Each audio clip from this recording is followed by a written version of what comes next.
Hi fantasy managers, welcome to FPL Team Talk. In this video I'm going to go through my team selection for game week 35. We'll talk about the players that are in my starting 11, any transfer plans that I'm thinking of making, and we'll also discuss captaincy options. So if you enjoy this sort of video, give it a like. Don't forget to subscribe if you haven't done already, and in the meantime, let's get into it.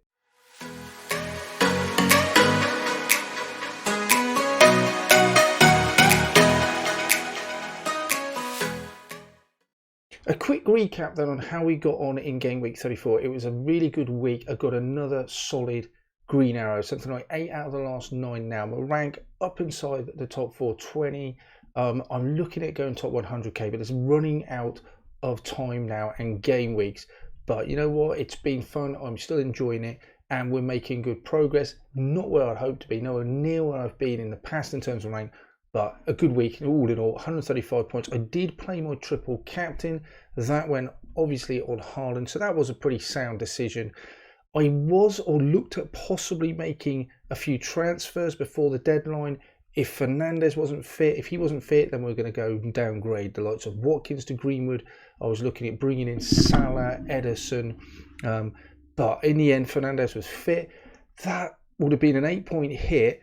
And all in all, I don't think it's really worked out any better or worse. If anything, it saved me transfers down the line because if I took out Fernandes and bought Salah in, I would have got slightly more points, but with the hit, possibly not. Ederson still would have come in, and yes, that was incredibly frustrating, him getting rested during the week. But all in all, hopefully he'll come back in at the weekend, so not too much damage long-term done.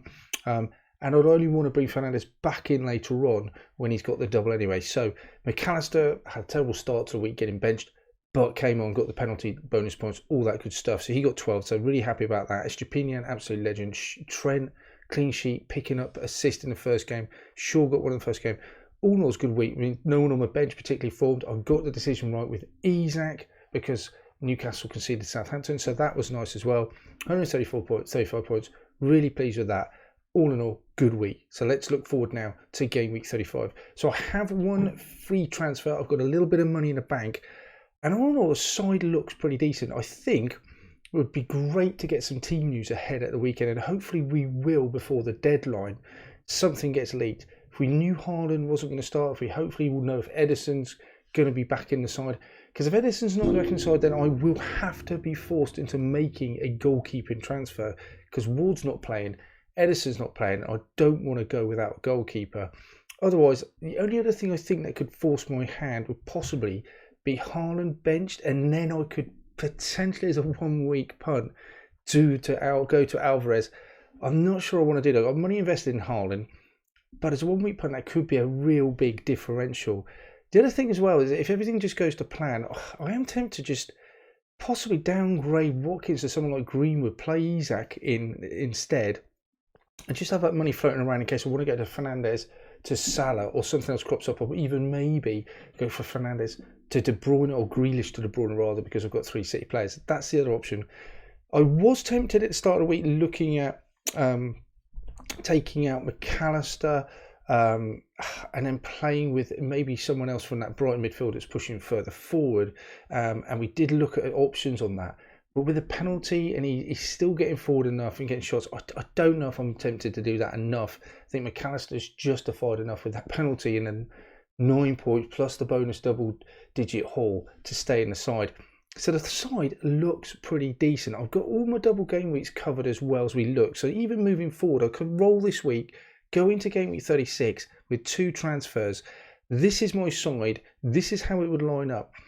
And I'm having to bench players like Fernandes or possibly Grealish, who've got decent fixtures against Everton and Wolves, because I'm really struggling about who else to bench. And I don't know who else I would even want to bring in at this moment in time, because I've got 1, 2, 3, 4, 5, 6 players doubling, which is the most I could have. Plus I've got other good fixtures with other players.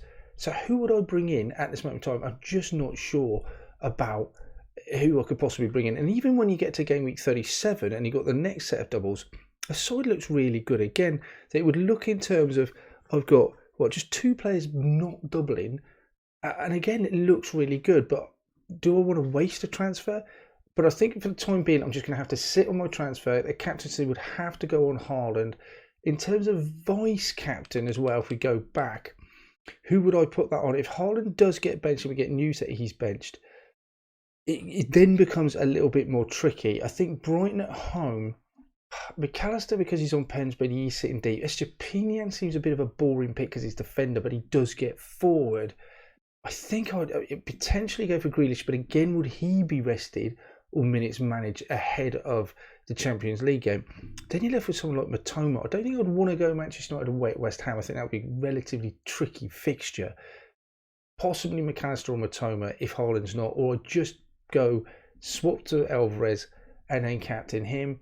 But then I'm just going to want Haaland back at another time. All three players against Arsenal would be benched. I think it's a tricky fixture. I just don't expect Arsenal to keep not score against anyone, quite frankly. And Newcastle, good defensively, but just Arsenal, even a draw is just no good to them. I think they would absolutely score in that fixture. So the only one possibly have first on bench is Isak, because I think Newcastle could score in that fixture as well. Watkins, though, gets a nod away at Wolves. I think they're more likely to score. And I do prefer Shaw away at West Ham than I do Trippier against Arsenal. So that is how the side was set up. Let me know what your thoughts are. That's it for this one then, guys. Let me know in the comments below what your transfer plans are for Game Week 35 and who is going to be your captain. In the meantime, we'll come back at you next week before the Game Week 36 deadline, team selection, watch list videos, all that good stuff. So enjoy your Game Week 35. Good luck, and I shall speak to you soon.